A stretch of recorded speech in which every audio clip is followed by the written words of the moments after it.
बीज और योनि की शुद्धि तथा गायत्री जप और ब्राह्मणों की महिमा का वर्णन। वैशंपायन जी कहते हैं, राजन, इस प्रकार सात्विक, राजस और तामस दान, उसकी भिन्न-भिन्न गति और पृथक-पृथक फल का वर्णन सुनकर युधिष्ठिर का चित्त बहुत प्रसन्न हुआ। इस परम पवित्र धर्म रूपी अमृत का पान करने से उन्हें तृप्ति नहीं हुई। अतः वे पुनः भगवान श्री कृष्ण से बोले, जगदीश्वर, मुझे बीज और योनि से शुद्ध पुरुषों के लक्षण बताइए। बीज दोष से कैसे मनुष्य उत्पन्न होते हैं, इसे बताने के साथ ही ब्राह्मणों के उत्तम, मध्यम आदि विशेष भेद और उनके गुण दोषों का भी विवेचन कीजिए। भगवान ने कहा, राजन, बीज और योनि की शुद्धि अशुद्धि का यथावत वर्णन सुनो। उनकी शुद्धि से ही यह सारा संसार टिकता है और अशुद्धि से उसका नाश हो जाता है। जो ब्राह्मण ब्रह्मचर्य का विधिवत पालन करता है, उसको शुद्ध बीज समझना चाहिए। इसी प्रकार जो कन्या पिता और माता की दृष्टि से उत्तम कुल में उत्पन्न हो, ब्रह्मा आदि उत्तम विवाहों की विधि से ब्याही गई हो, वही उत्तम मानी गई है। जो स्त्री मन, वाणी और क्रिया से पर पुरुष के साथ समागम करती है, वह अयोग्य होती है। जो पापात्मा पुरुष व्यभिचारिणी स्त्री को स्वीकार करता है, वह अपनी 10 पीढ़ी पहले के पूर्वजों और 10 पीढ़ी बाद की संतानों को नरक में डालता है। जो स्त्री मन, वाणी और क्रिया से व्यभिचार करती है, उसको कुल घातिनी समझना चाहिए। उससे उत्पन्न हुआ मनुष्य यज्ञ, दान, भोजन, वार्तालाप, शयन तथा संबंध आदि में सम्मिलित करने योग्य नहीं होता। बिना ब्याही कन्या से उत्पन्न, ब्याह के समय गर्भवती कन्या से उत्पन्न, पति की जीवितावस्था में व्यभिचार से उत्पन्न, पति के मर जाने पर पुरुष से उत्पन्न तथा पतित मनुष्य से उत्पन्न, ये 6 प्रकार के ब्राह्मण चांडाल होते हैं। इनको चांडालों से भी नीच समझना चाहिए। जो जहां-तहां किसी भी स्त्री के साथ समागम कर लेता है, वह पापात्मा स्वेच्छाचारी कहलाता है। उसका बीज अशुभ होता है। उसके संपर्क से कुत्ते के चाटे हुए हविष्य की तरह शुद्ध स्त्री भी दूषित हो जाती है। मनुष्य ब्रह्मचर्य के पालन से आयु, तेज, बल, वीर्य, बुद्धि, लक्ष्मी, महान यश, पुण्य और मेरे प्रेम को प्राप्त करता है। जो गृहस्थ आश्रम में स्थित होकर अखंड ब्रह्मचर्य का पालन करते हुए पंच यज्ञों के अनुष्ठान में तत्पर रहते हैं, वे पृथ्वी तल पर धर्म की स्थापना करते हैं। जो प्रतिदिन सवेरे और शाम को संध्योपासन करते हैं, वे वेदमयी नौका का सहारा लेकर इस संसार समुद्र से स्वयं भी तर जाते हैं और दूसरों को भी तार देते हैं। जो ब्राह्मण सबको पवित्र बनाने वाली वेद माता गायत्री का जप करता है, वह समुद्र पर्यंत पृथ्वी का दान लेने पर भी प्रतिग्रह के दोष से दुखी नहीं होता तथा सूर्य आदि ग्रहों में से जो उसके लिए अशुभ स्थान में रहकर अनिष्ट कारक होते हैं, वे भी गायत्री जप के प्रभाव से शांत, शुभ और कल्याणकारी हो जाते हैं। वैदिक व्रतों का आचरण करने वाले पुरुष पृथ्वी पर दूसरों को पवित्र करने वाले होते हैं। प्रजापति मनु का कहना है कि शील, स्वाध्याय, दान, शौच, कोमलता और सरलता, ये सद्गुण ब्राह्मण के लिए वेद से भी बढ़कर हैं। जो ब्राह्मण भूर्भुवः स्वः इन व्याहृतियों के साथ गायत्री का जप करता, वेद के स्वाध्याय में संलग्न रहता और अपनी ही स्त्री से प्रेम करता है, वही जितेंद्रिय, वही विद्वान और वही इस भूमंडल का देवता है। जो श्रेष्ठ ब्राह्मण प्रतिदिन संध्योपासन करते हैं, वे निसंदेह ब्रह्मलोक को प्राप्त होते हैं।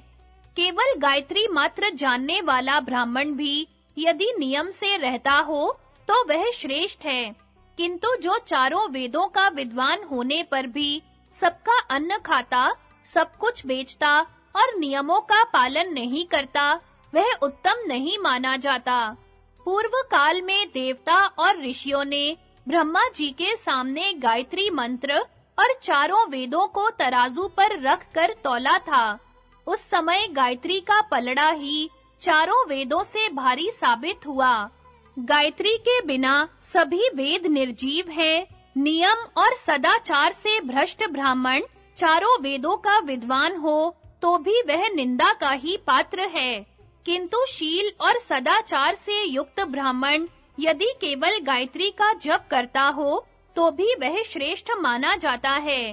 प्रतिदिन 1000 गायत्री मंत्र का जप करना उत्तम है, 100 मंत्र का जप करना मध्यम और 10 मंत्र का जप करना कनिष्ठ माना गया है। कुंती नंदन, गायत्री सब पापों को नष्ट करने वाली है, इसलिए तुम सदा उसका जप करते रहो।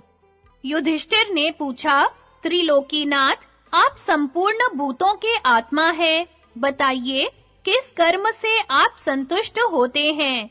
भगवान ने कहा, भारत, कोई 1000 भार गुग्गुल आदि सुगंधित पदार्थों को जलाकर मुझे धूप दे, निरंतर नमस्कार करे, खूब भेंट पूजा चढ़ावे तथा ऋग्वेद, यजुर्वेद और सामवेद की स्तुतियों से सदा मेरा स्तवन करता रहे, किंतु यदि वह ब्राह्मण को संतुष्ट न कर सके तो मैं उस पर प्रसन्न नहीं होता। इसमें संदेह नहीं कि ब्राह्मण की पूजा से सदा मेरी भी पूजा हो जाती है, और ब्राह्मण को कटु वचन सुनाने से मैं ही उस कटु वचन का लक्ष्य बनता हूँ। जो ब्राह्मण की पूजा करते हैं, उनकी परम गति मुझ में ही होती है, क्योंकि पृथ्वी पर ब्राह्मणों के रूप में मैं ही निवास करता हूँ। जो बुद्धिमान मुझ में मन लगाकर ब्राह्मणों की पूजा करता है, उसको मैं अपना स्वरूप ही समझता हूँ। ब्राह्मण यदि कुबड़े, काने, बौने, दरिद्र और रोगी भी हो, तो विद्वान पुरुषों को कभी उनका अपमान नहीं करना चाहिए, क्योंकि वे सब मेरे ही स्वरूप हैं। बहुत से अज्ञानी पुरुष इस बात को नहीं जानते कि मैं इस पृथ्वी पर ब्राह्मणों के रूप में निवास करता हूँ। जो ब्राह्मणों का अपमान करते, उन्हें स्वधर्म से भ्रष्ट कर देते, दूत बनाकर भेजते और उनसे अपनी सेवा कराते हैं, उन पापियों को यमराज के महाबली दूत इच्छा अनुसार काटते हैं। जो ब्राह्मणों को गाली देकर और उनकी निंदा करके प्रसन्न होते हैं, वे जब यमलोक में जाते हैं तो लाल-लाल आंखों वाले क्रूर यमराज उन्हें पृथ्वी पर पटककर छाती पर सवार हो जाते हैं। जो पापी ब्राह्मणों की ओर पाप पूर्ण दृष्टि से देखते हैं, ब्राह्मणों के प्रति भक्ति नहीं करते, वैदिक मर्यादा का उल्लंघन करते हैं, वे जब यमलोक में पहुंचते हैं तो वहां यमराज की आज्ञा से टेढ़ी चोंच वाले बड़े-बड़े बलवान पक्षी आकर क्षण भर में उनकी आंखें निकाल लेते हैं। जो मनुष्य ब्राह्मण को पीटता, उसके शरीर से खून निकाल देता, उसकी हड्डी तोड़ डालता अथवा उसके प्राण ले लेता है, वह क्रमशः 21 नरकों में अपने पाप का फल भोगता है। पहले वह शूल पर चढ़ाया जाता है, फिर मस्तक नीचे करके उसे आग में लटका दिया जाता है, फिर वह हजारों वर्षों तक उसमें पकता रहता है। वह दुष्ट बुद्धि वाला पुरुष उस दारुण यातना से तब तक छुटकारा नहीं पाता जब तक कि उसके पाप का भोग समाप्त नहीं हो जाता। इसलिए ब्राह्मणों के प्रति कभी अमंगल सूचक वचन न कहें। जो ब्राह्मणों को फटकारते और गालियां सुनाते हैं, वे मुझे ही गाली देते हैं।